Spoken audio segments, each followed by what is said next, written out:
All right, you guys, I have a little bit of a cold, so let's hope I can make it through without sneezing into the microphone. So I did the MSc in Social and Public Communication. My name is Anna. I come from Peru. And my dissertation is focused around my home city, which is the capital of Peru, Lima. So the interest of this topic is because there was a poll that came out about 3 years ago, and we have a mayor that is known to have been involved in corruption scandals, and yet he was identified as he was in the running to be mayor again, and people were asked, would you vote for someone who stole but delivered, as in did public works? And the majority of the people said yes, and the majority of the people identified him as the person who would steal but deliver. It's basically what prompted me to ask why is this happening. So this is the guy. I have a lot of love and affection for him. So yes, he's been he's mayor now. This is his third time as a mayor. And he's been involved in major corruption scandals. He was out of office for one term because you can only be in office consecutively only twice. Okay. So yeah, my question was, why do people vote for corrupt incumbents? You already know this person. Why are you voting for him? So then, in one of the lectures given by Jennifer, she keeps Skeffington, in not the essential readings, but the suggested readings, I came across this system justification theory. So this is mainly just a cognitive dissonance reducing mechanism. So it's we want to rationalize something that may not seem fair, because we want to believe that the world is fair, and we want to believe that we deserve what we get. So we rationalize this initially unwanted outcome, which would be a mayor who steals, but this outcome becomes more desirable as it becomes more likely to happen. So all of us actually, are victims, but also supporters of the system. So I did a mixed method research project. So I started with a qualitative section, and then I used that data to sort of inform the elaboration of the survey. I'll get to the survey part, but this is just a couple of quotes from the qualitative section. I did 2 focus groups, one with lower class participants and another one with upper class participants, because I wanted to see whether there was a difference across social class.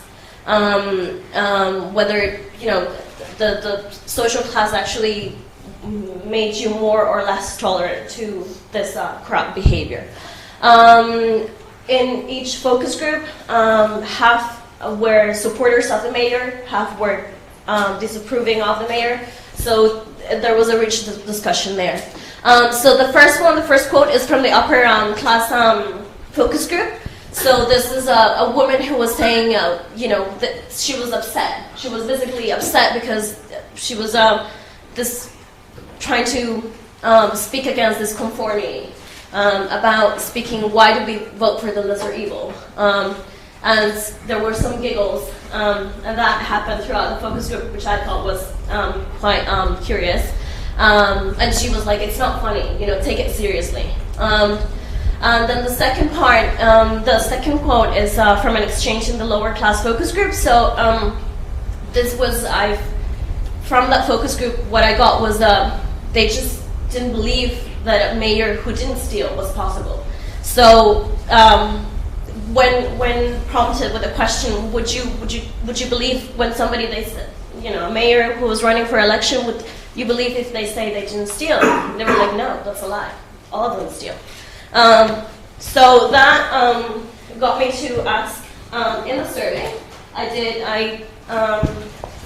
a 2x2 design. So I used 4 conditions for 2 population groups. So we have the upper class, which is AB, and the lower class, which is DE.